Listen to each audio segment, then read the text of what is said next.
Voilà, bonjour à toutes et tous. Je suis vraiment ravi d'être là aujourd'hui, de participer en plus à un moment, je pense, très important pour vous, hein, cette remise de diplôme de DU. Donc je remercie Julien pour cette confiance et cette invitation, d'autant plus qu'il m'a quelque part challengé à parler de ludopédagogie, alors que moi-même, je n'ai pas été formé à la ludopédagogie. Donc je suis plutôt chercheur et je me définis comme ludologue. Et je vais vous expliquer un petit peu les perspectives, du coup, ludopédagogiques en éducation que j'ai pu mettre en place dans mes enseignements à partir d'éléments de recherche. Mais où moi, je suis plutôt chercheur en communication, chercheur en sciences de l'information et de la communication. Et donc, je vais vous montrer un petit peu à la fois comment, à partir de la recherche, il y a un certain nombre de choses qui ont nourri quelque part mes réflexions sur c'est quoi jouer, quelle est la pensée du jeu, et comment est-ce que ça peut être activé, on va dire, dans des activités d'enseignement et avec une perspective que je qualifierais d'éducative. Alors, dans plusieurs de mes interventions, j'ai déjà eu l'occasion de démarrer par une citation de Gilles Brougeur, que vous devez connaître, que j'aime assez bien dans Joie à apprendre, qui est cette fameuse citation sur la réflexion qu'il a sur le fait qu'il n'y a pas qu'une seule pédagogie par le jeu, et où il identifie en tout cas dans les discours des enseignants qu'il a pu rencontrer différents prismes. Il parle de vecteurs d'apprentissage, de contexte d'apprentissage ou de fonctions propédeutiques, la condition favorable à l'apprentissage. Vous allez voir que je dépasse un petit peu cette perspective-là, mais ça a été un point de départ quand même assez important dans la réflexion que j'ai pu avoir dans le cadre de mes recherches sur un petit peu les perspectives qu'on peut avoir sur le jeu. Quelques éléments de cadrage, avant de revenir, je reviendrai un peu plus tard sur cette citation. Ça va, vous la connaissez, vous avez eu le temps de lire, j'ai été un peu rapide. Ok. Alors, quelques éléments de cadrage, c'est important. Moi, j'aime bien faire un peu peut-être un déroulé, on va dire, rapide de mon parcours. Tout d'abord, par mes affiliations principales. Donc, comme Julien l'a dit, je viens de l'UC Louvain. On a plus tendance à dire Université catholique de Louvain, on dit UC Louvain, voilà. Et j'ai cofondé le Louvain Game Lab. Donc, c'est le laboratoire que vous voyez, donc avec le petit logo ici. Avant, ça s'appelait le laboratoire Jeux et Monde Virtuel. Donc, on était un ensemble de chercheurs en Belgique francophone. Et ici, on a recréé une aile à l'UC Louvain. Mais je suis surtout membre du GREMS. Donc, c'est un groupe de recherche en médiation des savoirs. Donc, on a différents chercheurs. Je suis probablement celui qui s'intéresse le plus au jeu, mais j'ai d'autres collègues qui s'intéressent aux hypermédias, aux hypertextes, d'autres qui s'intéressent à l'expérience utilisateur, d'autres à la vulgarisation scientifique. Donc, le prisme du GREMS, c'est toujours le rapport qu'on peut avoir, soit vers les médias, ce qu'on appelle chez nous l'éducation aux médias, hein, que vous connaissez, qui est aussi un champ disciplinaire bien connu en France. Je pense qu'il y en a qui sont du réseau Canopé, donc j'entendais. Donc il y a des perspectives en éducation aux médias. L'éducation par les médias, qu'on appelle la médiation des savoirs, la médiation des connaissances, d'où la médiation muséale, la vulgarisation scientifique, etc. Et moi qui suis plutôt dans l'appropriation sociale des médias, en ce compris le jeu. Et donc moi j'ai vraiment mis la focale sur le jeu. Mais comme ça, vous arrivez à me situer en termes de recherche. Alors ma thèse que j'ai défendue en 2014, elle portait sur une notion que j'ai mise en avant et qui vient de tout un groupement de recherche aux États-Unis qui s'appelle le groupement du Well Played Game. Et donc c'est la notion de bien jouer ensemble. Qu'est-ce que ça veut dire bien jouer ensemble? C'est un peu une idée goffmanienne de se dire que finalement jouer c'est avant tout une rencontre. Et c'est une rencontre entre des personnes qui ont parfois voilà, un historique du jeu, des référents culturels qui sont différents, et des motivations qui peuvent être différentes au sein même d'un jeu complexe comme des jeux de rôle en ligne massivement multijoueurs qui a été mon objet d'étude.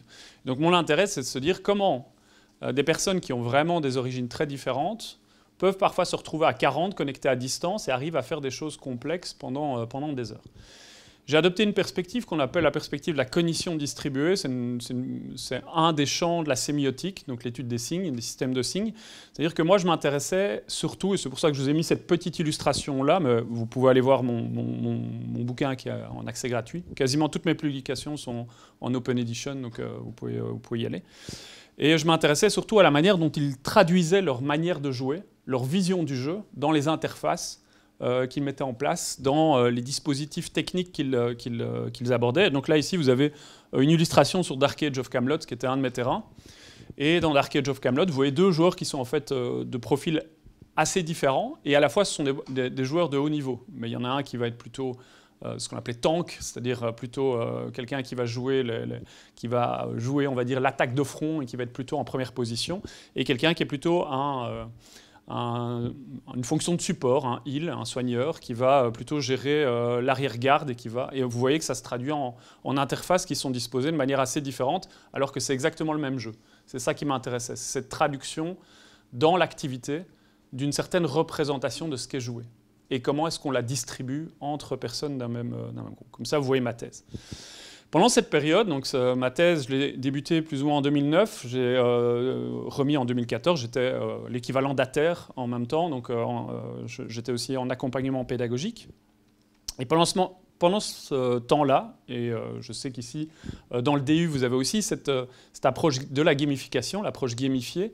Il y a eu vraiment un essor de la gamification, notamment aux États-Unis, où le concept, alors c'était pas du tout nouveau, hein, l'idée de parler de jeu ou de l'utilisation de certains registres ludiques dans des contextes qui ne l'étaient pas.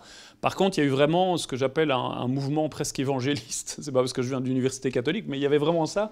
Il y avait un mouvement évangéliste de plein de personnes qui commençaient à communiquer, que ce soit dans les TED Talks ou à publier en fait sur les enjeux de la gamification, d'utiliser des leviers ludiques dans des contextes qui ne l'étaient pas. Alors moi, j'étais assez critique de ce mouvement-là, non pas sur le fond, parce que ça m'interrogeait sur, tiens, comment est-ce que les perspectives sur le jeu commencent à évoluer, mais surtout parce que c'était porté aussi énormément par ce qu'on appelle le marketing behavioral aux États-Unis, etc. Donc ce n'était pas forcément des gens qui venaient du jeu, on était plutôt dans une logique d'économie de l'attention qui était très portante. Mais par contre, ça montrait vraiment qu'il commençait à y avoir davantage de dialectique entre certains objets, par exemple les jeux vidéo, c'était surtout les gens des jeux vidéo, et l'idée de qu'est-ce que c'est jouer. C'est quoi jouer et qu'est-ce que le jeu peut nous apporter? Qu'est-ce que jouer peut nous apporter? Et ça, c'est une réflexion qui, évidemment, m'a beaucoup intéressé et a porté un petit peu l'ensemble de mes recherches. Donc là, vous avez ici quelques publications, dont une récente coordonnée par Julien et mon ami aussi Éric Delamotte, sur ces enjeux-là, où on a travaillé.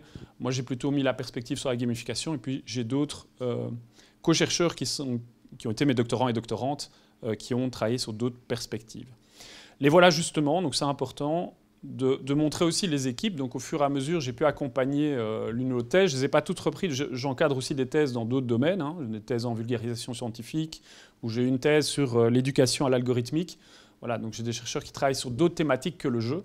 Mais sur les domaines du jeu, il y a notamment Gaël Gilson. Alors vous avez peut-être entendu parler de lui, mais en tout cas en Belgique, il est assez connu parce que c'était ce qu'on appelait chez nous un super prof, c'est-à-dire c'est les profs très engagés dans le secondaire, français langue étrangère, et qui très vite avaient mis en place des pédagogies par le jeu. C'est-à-dire qu'il introduisait des jeux, notamment lui en tant que prof de français, pour faire découvrir par exemple des œuvres littéraires ou des moments plus historiques, etc. Mais il s'interrogeait énormément aussi sur ce rapport au jeu, et notamment le jeu comme objet culturel tout à fait légitime, et c'est la tendance qui montait. Et voilà, à force de rencontres, il a décidé de mener un doctorat sous ma supervision sur une autre perspective qui est l'éducation aux jeux vidéo. C'est-à-dire comment introduire le jeu comme objet culturel, tout comme la littérature, le cinéma, etc., avait trouvé légitimement sa place dans des contextes scolaires. Et donc, lui a développé cette approche de recherche design en éducation, comment accompagner d'autres enseignants motivés à le faire, mais sans avoir encore des clés suffisantes pour le faire, d'introduire une étude du jeu, ou de certains jeux vidéo, en contexte scolaire. Une autre de mes chercheuses, Charlotte Préat, qui venait plutôt du milieu associatif, plutôt de l'éducation à l'environnement, elle s'intéressait beaucoup, alors plus aux jeux de plateau, et là, elle s'intéressait aussi à un niveau scolaire. Donc, Gaëlle était plutôt au niveau lycée, ou fin de collège, début lycée chez vous. Charlotte, c'était plutôt CE1, CE2, CM1, CM2, l'équivalent donc vraiment chez nous des primaires, des fins de primaire.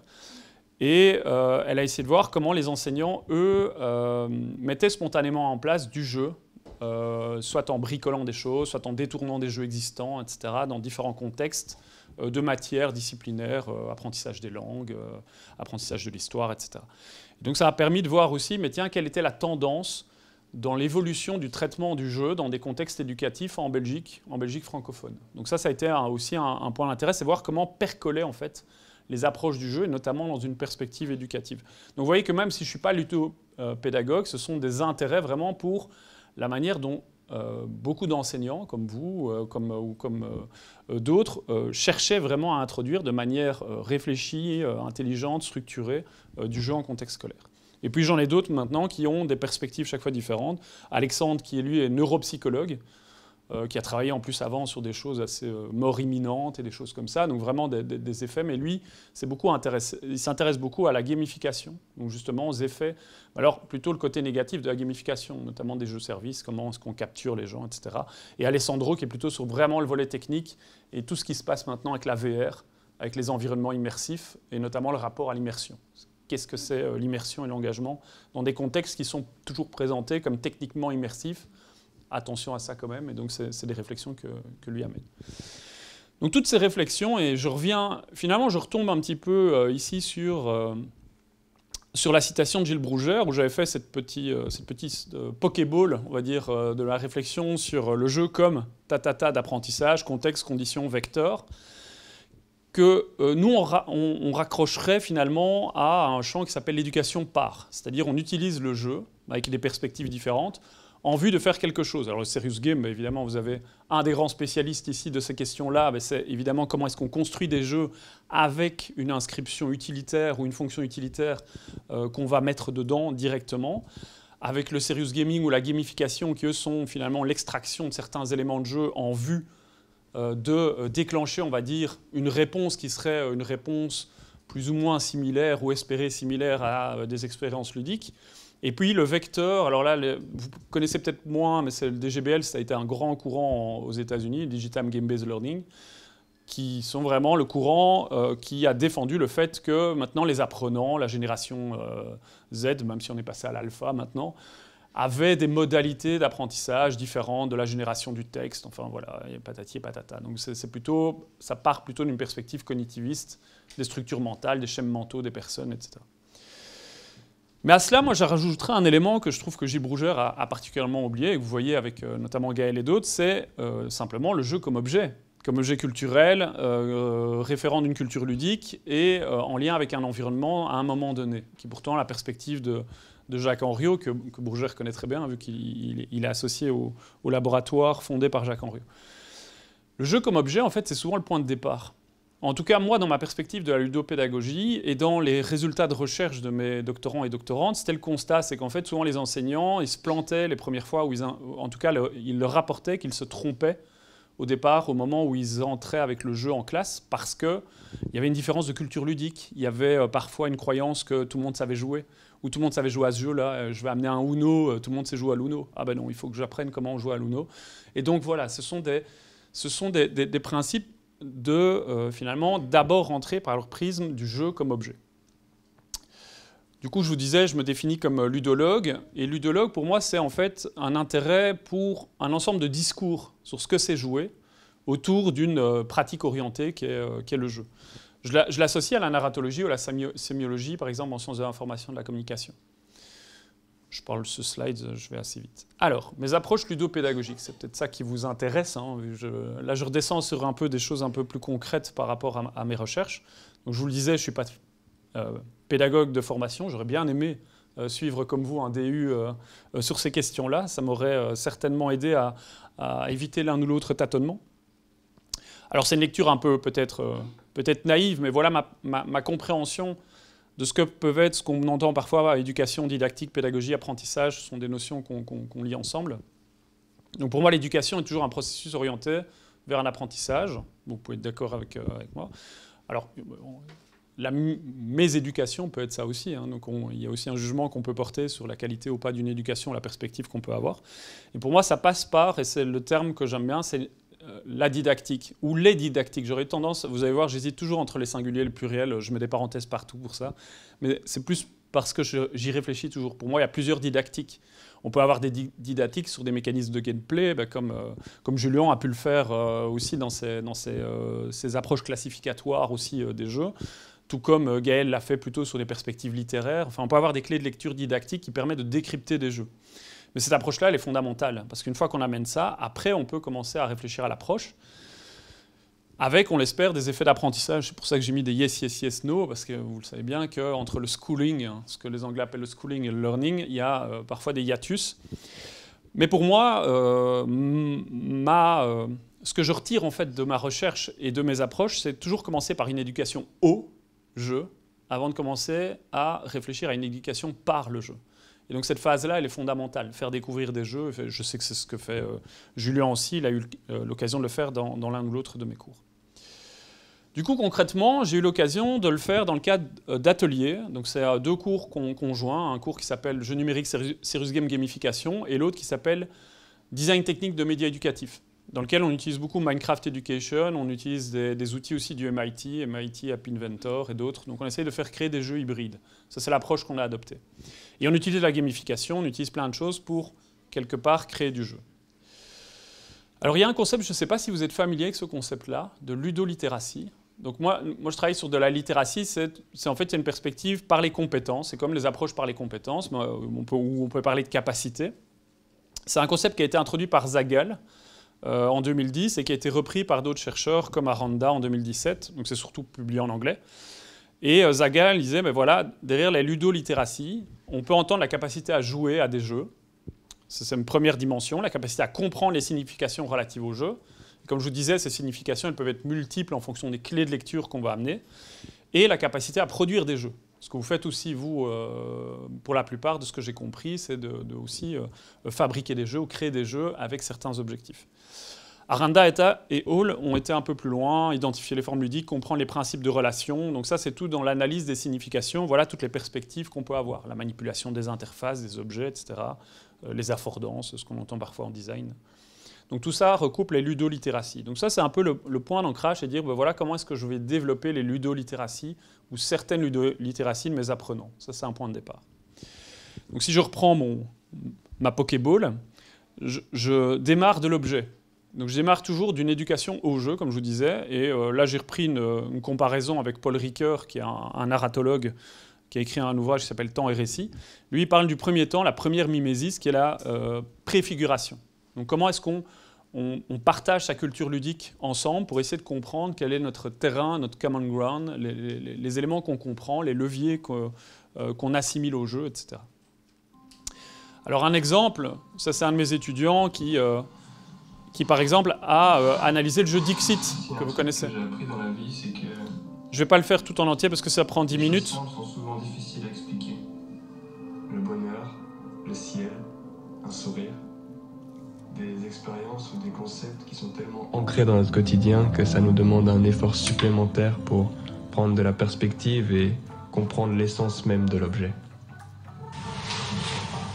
Et c'est un problème auquel je me suis confronté quand j'ai commencé à explorer les méandres des interactions que propose le jeu Dixit. Dixit est un jeu de société de narration qui pourrait appartenir à une catégorie de jeu d'ambiance. C'est un jeu qui favorise la communication et l'expression personnelle à travers des illustrations uniques et ouvertes à diverses interprétations. C'est aussi un jeu très divers, il y a plusieurs façons d'y jouer. La première façon d'y jouer, c'est en comptant les points. Ça va s'apparenter un peu à un jeu de stratégie où on va essayer de comprendre comment la personne pense et induire leur comportement. La partie commence comme ceci. Nous avons 80 cartes et souvent ça se joue à 4 personnes. Donc voici des cartes.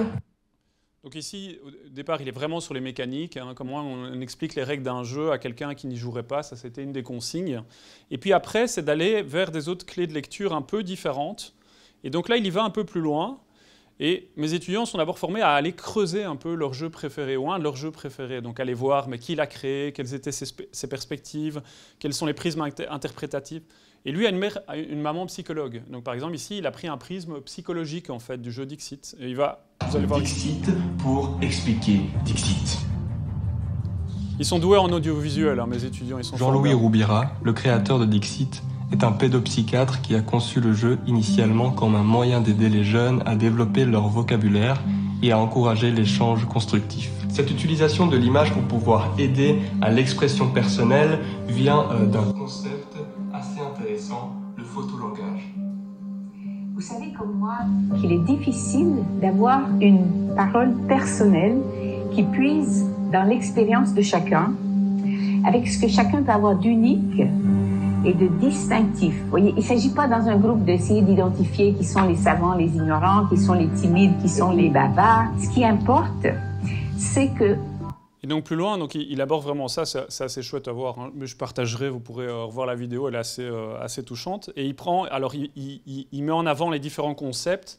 Il a même interrogé sa petite sœur sur ces questions-là, qui à un moment fait la voix off. Il revient avec des référents externes, donc des référents théoriques là-dessus. Et puis à la fin, en même temps, et on ne s'en rend pas compte, mais lui-même est en train de créer sa carte Dixit, donc lui-même produit aussi du jeu. Et donc c'était aussi dans la consigne, l'idée d'amener un petit peu une réflexion sur, tiens, moi si je devais me projeter sur une carte qui joue sur les émotions... Et donc le fait qu'il y ait un iceberg en dessous du nuage, ça montre un peu que pour comprendre la personne, il faut d'abord atteindre son nuage, et puis après, petit à petit, tu peux atteindre l'iceberg et le côté inconscient. Et donc il produit les cartes Dixit sont conçues pour stimuler l'imagination et encourager les joueurs à devenir des conteurs. Leur caractéristique fait du Dixit un jeu non seulement ludique, mais aussi un outil permettant de travailler sur la communication, l'expression de soi et la compréhension mutuelle. Son succès mondial et les nombreuses récompenses qu'il a reçues témoignent de son impact significatif, touchant le cœur de la pédagogie, de la thérapie et même de l'art. Et donc là, c'est la carte qu'il a fini par créer, qui pourrait être une carte Dixit par rapport à différents éléments qu'il explique au fur et à mesure. Et donc on voit le dessin qui suit en fait certains concepts. Donc ça, c'est une manière en fait pour eux-mêmes aussi de réactiver une clé de lecture de leur expérience de jeu. Et c'est pour ça que moi je suis assez sensible, vous allez voir aussi une perspective qu'on appelle un champ pragmatique, je considère le jeu non pas comme un mode de communication, mais comme un mode de métacommunication. Alors Jacques Henriot, que moi j'aime bien, je me définis aussi comme henriotiste, disait que le jeu, c'est au-delà d'être, et même peut-être au-delà d'être quelque chose de l'ordre du divertissement, de divertir, c'est plutôt de l'ordre de l'abstraction. C'est une expérience qui arrive à un moment à vous abstraire d'une situation, d'une identité, etc. Et donc j'essaye de renforcer ça en leur mettant dans cette métacommunication, c'est-à-dire à s'abstraire un peu des expériences de jeu qu'ils aiment bien et de les décrypter de cette manière-là. Donc ça, c'est le point de départ, moi, de ma ludopédagogie. Donc je les amène à réfléchir à leur rapport au jeu et à partager un moment aussi. On a des moments de débat passionnants, on fait jouer aussi différents jeux, mais comme tu avais fait aussi avec des jeux quand tu étais venu à mon cours. Ben voilà, c'est un peu ça. Une fois que ce moment de préfiguration, c'est-à-dire je les mets dans un état de rapport au jeu, à se questionner à ce rapport au jeu, je les mets dans un état de configuration. Alors cet état de configuration, c'est en fait en gros, je les immerge dans un jeu. Alors j'aurais pu faire un serious games, mais c'est toujours complexe à mettre en place et puis on rentre vite dans des choses très numériques. Donc moi j'ai utilisé la gamification, une plateforme qui ici tend à disparaître, donc on est en train de la renouveler, qui s'appelle Classcraft. Mais donc, au-delà de Classcraft, et avant d'avoir choisi Classcraft, mon point de départ était de partir donc, d'un ouvrage de Lee Sheldon qui s'appelle The Multiplayer Classroom, qui en fait amène à réfléchir sa pédagogie un peu différemment dans la structure de son cours. Et donc ça, c'est une image de ce qu'était Classcraft. Ça n'existe plus, ils ont été rachetés par des Américains. Ils se sont vendus à des Américains, plutôt. Mais en fait, surtout ce qui est intéressant, c'est que j'ai revu la manière de... donc mes étudiants, ils savent, au début de l'année, on leur dit, vous avez 0 points, mais vous pouvez accumuler des points d'expérience. Donc on les met dans un jeu de rôle, si vous voulez. Et on leur dit, ben voilà, vous avez des points d'expérience qui sont liés à votre participation, c'est le premier bullet. Vous avez aussi de l'aléatoire, on mettait un peu de l'aléa, ça ils aiment bien aussi. On mettait des combats de boss, donc c'est des quiz à certains moments, donc c'est pour activer leur attention. Et puis des moments des devoirs, donc ici, ils devaient faire un portrait vidéo, c'est ce que vous avez vu par exemple sur un jeu, ou un tutoriel Minecraft éduqué, donc ils devaient suivre un tutoriel, ou bien ils devaient faire un Pong, on leur demandait de détourner un Pong aussi dans un des exercices. Donc on fait plusieurs petits exercices au cours de l'année, et donc au fur et à mesure, ils voient leur niveau augmenter, donc ils savent suivre. Mais chacun peut augmenter en fonction, donc il y en a qui sont plus participatifs, plus sociaux, mais ils sont moins doués dans les travaux. Mais chacun peut, donc il y a une certaine différentiel dans l'apprentissage. Je leur dis aussi, ben voilà, c'est ça le jeu. C'est aussi arriver à mettre du commun, mais aussi différencier un certain nombre de choses dans l'expérience. Et ça, c'est important. Donc je leur fais vivre ça de l'intérieur, en plus de leur faire parler du jeu et découvrir le jeu. Donc ça, c'était la configuration. Et puis l'objectif à la fin, c'est qu'eux-mêmes reconfigurent un petit peu tout ce qu'ils ont appris, parce que pendant le cours, on leur parle du jeu, je leur amène plein de théories sur leur jeu. Et puis à la fin, ben, l'objectif final du cours, c'est qu'eux-mêmes fassent un jeu. Donc c'est effectivement construire un jeu. Alors pour ça, ce ne sont pas des game designers, hein, ils sont pas, puis on n'a pas des moyens non plus, donc on a décidé de fonctionner, comme je vous disais, avec Minecraft Education, qui permet quand même de faire du design de jeu dans Minecraft.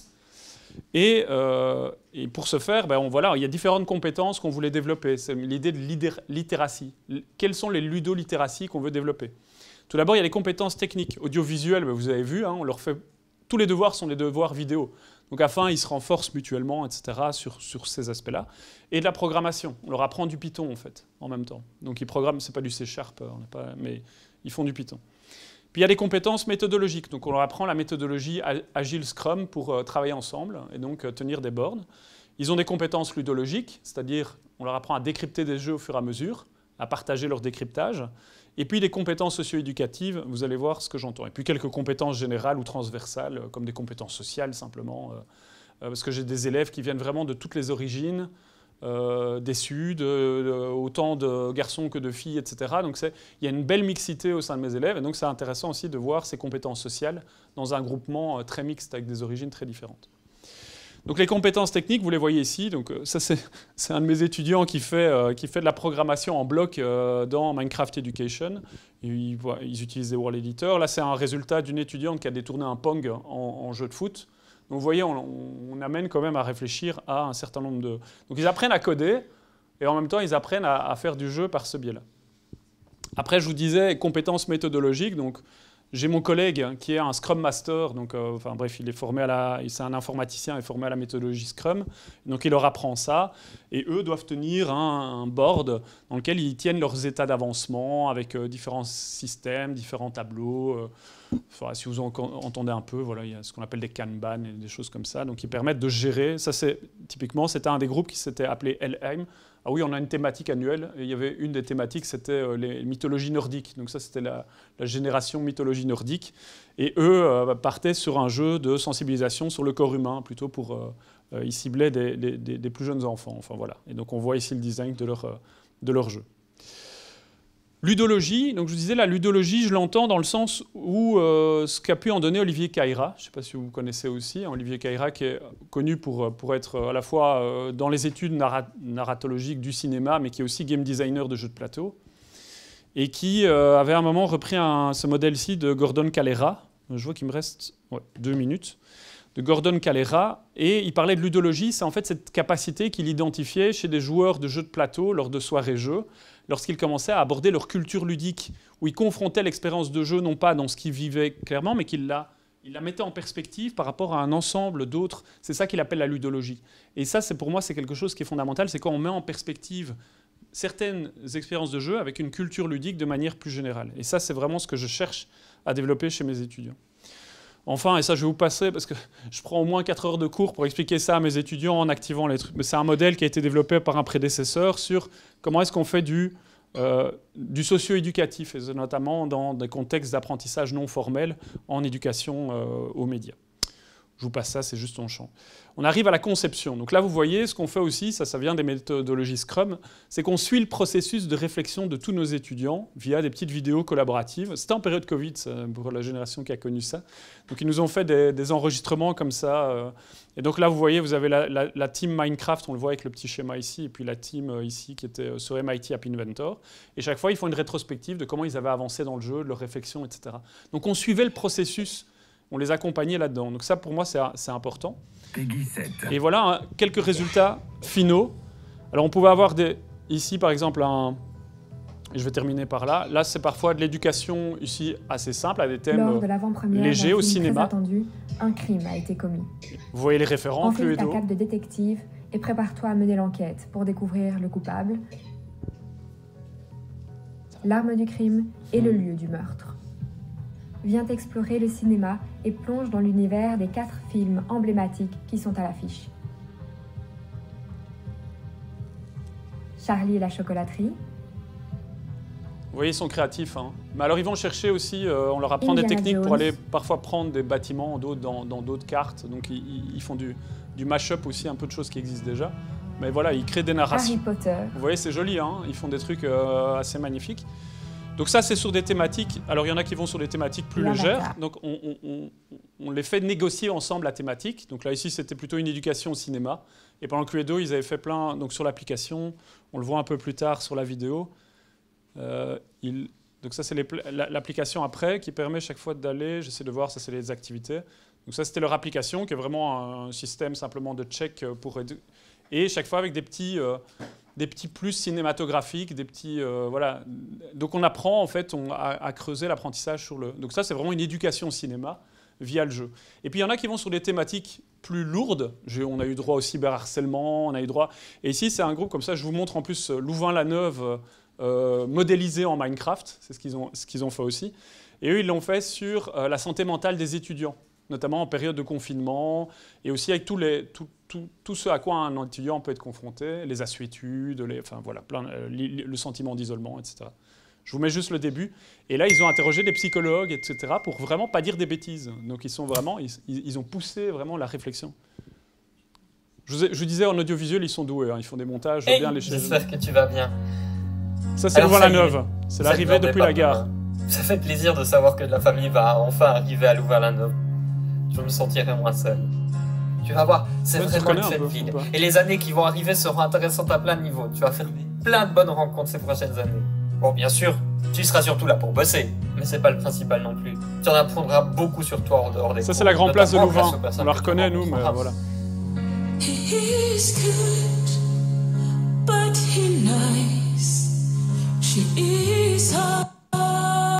Voilà, désolé, les vidéos sont un peu longues, mais comme ça je vous montre. Et il y en a d'autres sur le site du Louvain Game Lab, donc ça vous pouvez en voir. J'en arrive à la conclusion, je crois que j'ai légèrement débordé d'1 ou 2 minutes.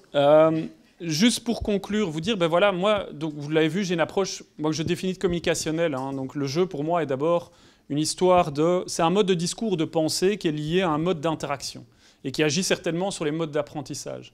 Mais pour moi, j'aime activer le jeu, mais qu'il y ait une certaine méta-réflexion sur ce jeu-là pour vraiment pouvoir alors là travailler sur les apprentissages, mais qui sont potentiellement, je pense, assez différents d'une personne à une autre, et ça, il faut l'accepter. C'est qu'autour d'un même jeu, on va avoir des formes d'apprentissage différentes. Il y a une nécessité, selon moi, et pas que moi, hein, je veux dire mes chercheurs aussi, dans leur constat qu'ils posaient avec les enseignants, de faire une didactique des jeux, ou des jeux vidéo, une éducation en vue d'aborder la ludopédagogie. Et ça, je pense que c'est souvent une étape qui est loupée. En tout cas, les enseignants qui se sont loupés, souvent, ils ont loupé cette étape-là. En se disant, on va tout de suite amener du jeu, tout de suite, ça va marcher, tout de suite, ça va produire ses effets, de la motivation, de l'engagement, ce qu'on veut. En fait, souvent, si on rentre comme ça ne fonctionne pas.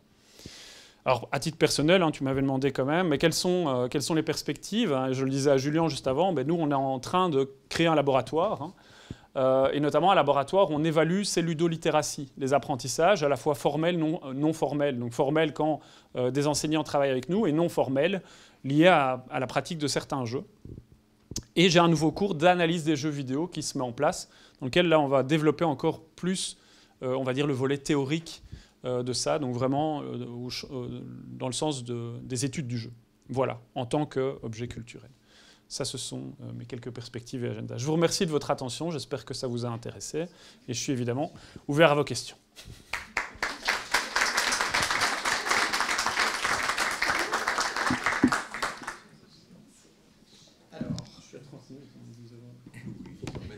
Alors, est-ce qu'il y a une question ou deux? Et puis ensuite, on va laisser la place aux intervenants suivants, qui sont Virginie et Aurore. Est-ce que vous avez une question? Oui, Arnaud. Attends, on va parler dans le micro pour enregistrer. Pardon. Je voulais savoir quel logiciel vous utilisiez pour la gamification avec vos étudiants.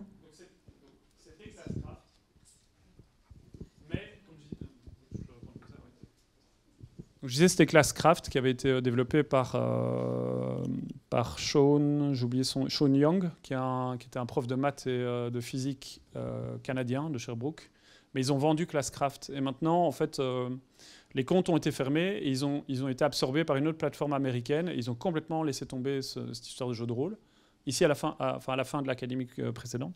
Donc ici, probablement on est en train de voir comment transposer ça vers ClassDojo, qui est une autre application, plus avec des petits monstres, etc. On essaie de voir, parce qu'on aime bien détourner les choses, voire on est en train de réfléchir pour développer la nôtre, mais ça va prendre un peu de temps aussi. Mais voilà. Si jamais on part sur cette voie-là, on vous tiendra au courant.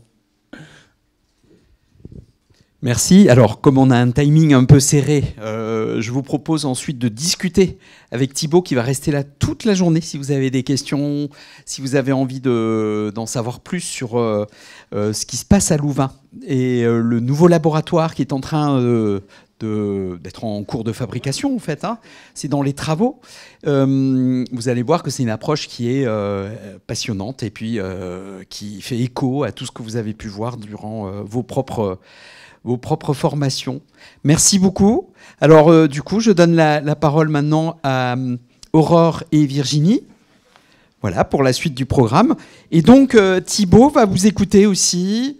Et puis, nous fera une restitution, voilà, à la fin de la journée.